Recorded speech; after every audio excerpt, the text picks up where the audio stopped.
Atlyss. A game so good I've had to re-record this video like 4 times because I didn't feel I was doing the game enough justice. A lot of people have probably seen this game on Twitter at some point or another as a thick, furry RPG experience. And a lot of the comments that you'll see will get about this far.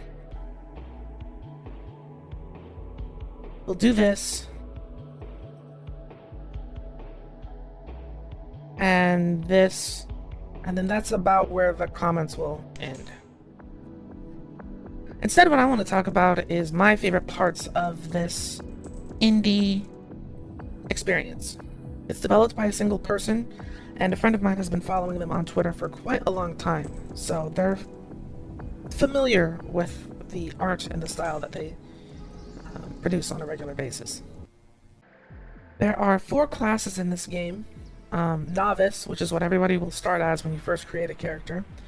Then you have Fighter, Mystic, and Bandit. I'm currently playing as a fighter with a heavy weapon.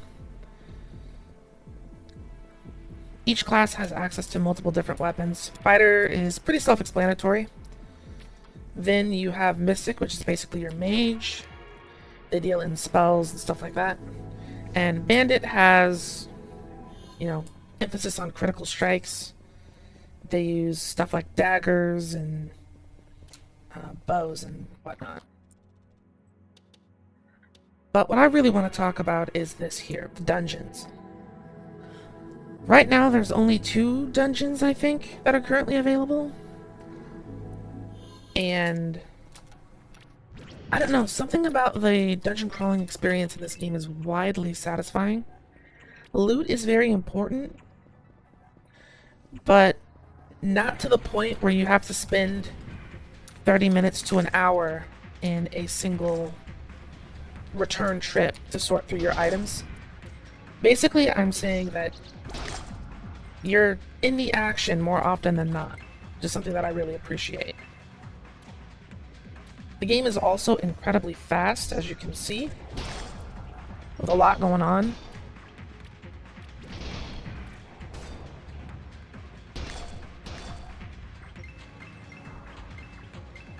Different abilities to use.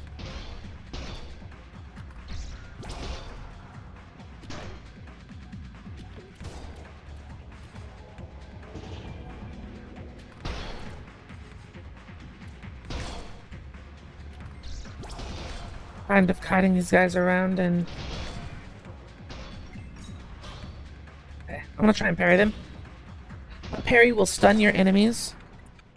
So the combat is actually relatively simple. You have left click for your attacks, right click to block, and of course blocking with the right timing will initiate a parry. Parries are pretty hard to get in this game when you're fighting multiple enemies, because their attacks are staggered, and you won't have your block up for when several other hits are coming through. There are different jump attacks depending on the weapon type that you're using. And you can get specializations for your favorite weapon type to do things like do a heavy attack, which I just missed. I'm not sure what the specializations for the other weapon types are, or how many you can have.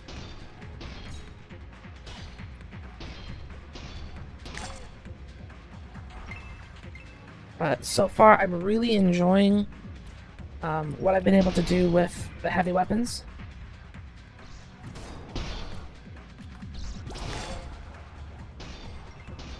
Depending on the race that you pick, you'll also have an additional special ability. I chose the Poon, which is essentially like a jacko-rabbit. Got antlers. My special ability is increased movement speed for a limited time, which is great for when you need to kite multiple enemies and stuff.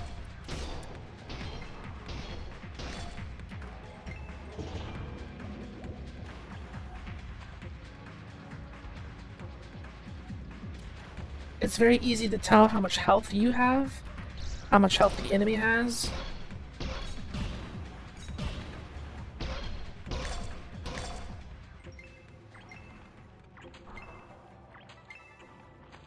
The art style is simplistic, but I don't know, there's something nostalgic about it.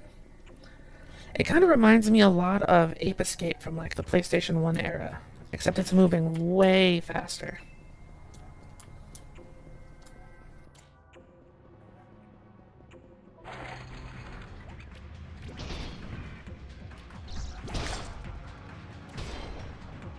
I've heard people complain that the enemy variety is kind of limited right now.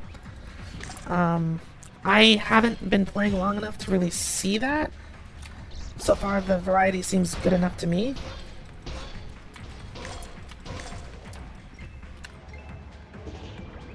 Offer some HP here.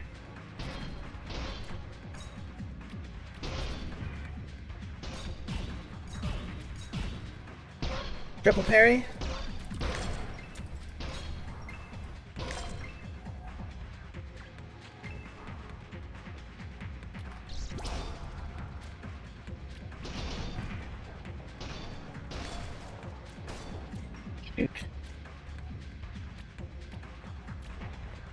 There's a little bit of an element of platforming in this game, which hopefully I'll be able to show off in this dungeon.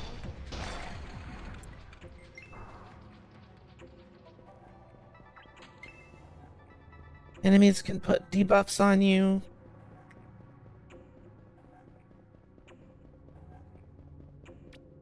Oh, here we go.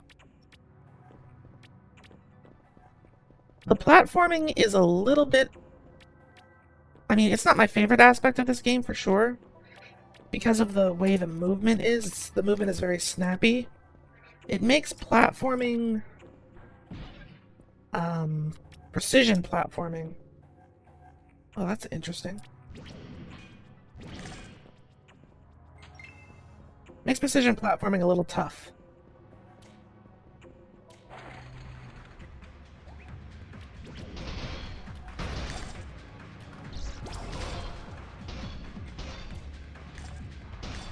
I can hit him through the grate, that's cool.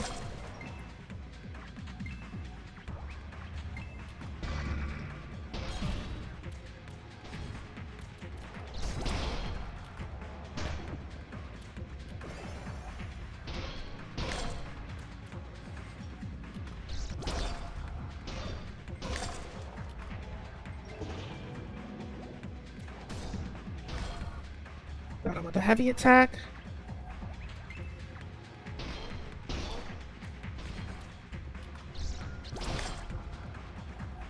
There isn't a very steep penalty for death. You'll just respawn at the start of the dungeon.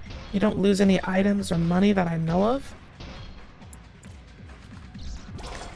But the way that these dungeons are laid out, it can be really annoying to have to retraverse all of the different obstacles and go through all of the rooms. The enemies don't respawn, so you won't be wasting time in that regard. It's just traveling that can get sort of annoying.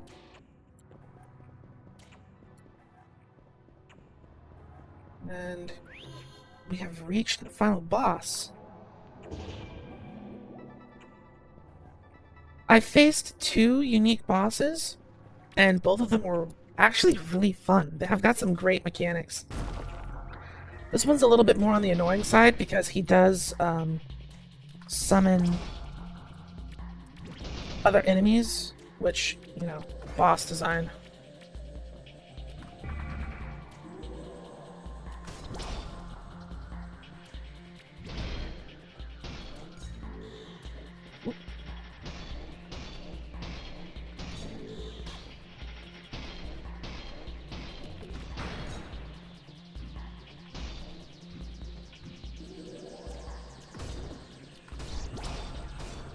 Uh-oh.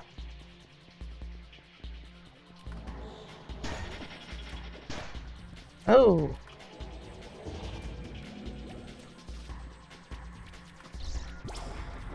Oh.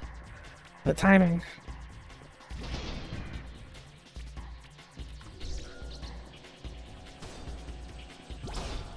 Got that hit off on him.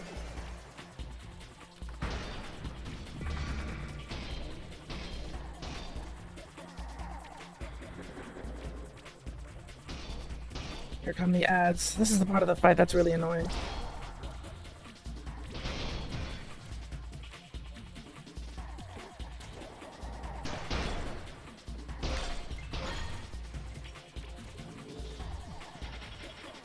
There is a hotkey that you can set for healing items, but as you can see, I did not set that up.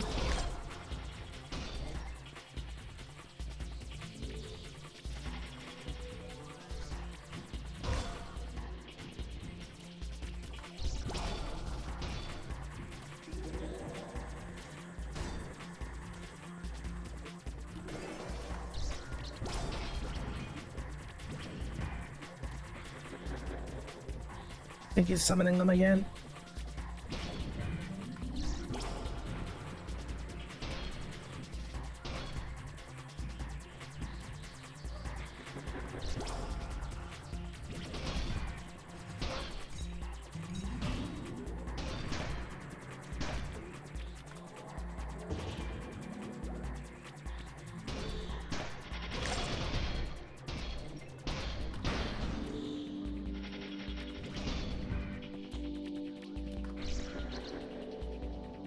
Where'd he go? Jumped right into that.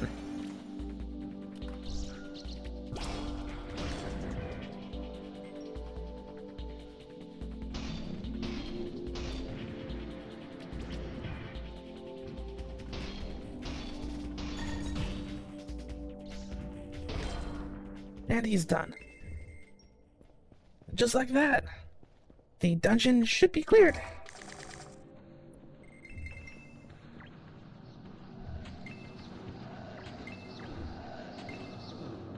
So with that done, here's a look at our inventory. Nothing too particularly crazy.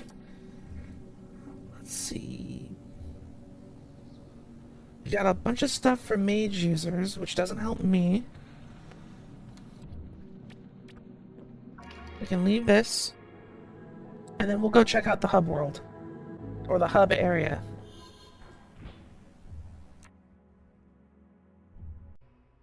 So, this is the hub, the sanctum. There isn't too much going on here. This NPC will give you a lot of your quests, as well as the mystic specialization stuff. Over here is the shopkeeper and your storage. The shopkeeper has your bandit specialization stuff. We can sell the stuff that we got from the dungeon we ran. Buy some consumables and equipment if we need it. There's not really too much reason to buy equipment from her, because you'll be finding a lot of it.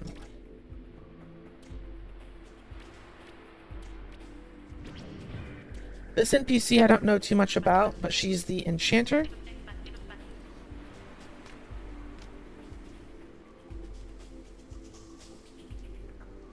Don't really know what transmute strength does. So I've upgraded my scythe. It's a higher tier now. Here's my secondary weapon that I basically never use. It's a polearm.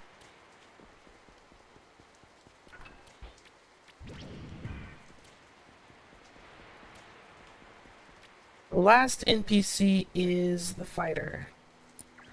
He's got quests as well, and the fighter specialization. Other than that, this guy and the lady inside of the library don't seem to do too much. The one inside of the library seems to have the main story progression. This game doesn't have too much of an emphasis on story. At least right now it doesn't. But yeah, that's pretty much Atlyss. I've been playing this game a fair bit. It's very charming. The gameplay is really fun, and I'd love to see this game get expanded. It's $10 on Steam, and you can try out the demo for it for free on itch.io. I'll leave a link down in the description. That's going to do it for me. As always, thank you so much for watching, and I will see you all in another video.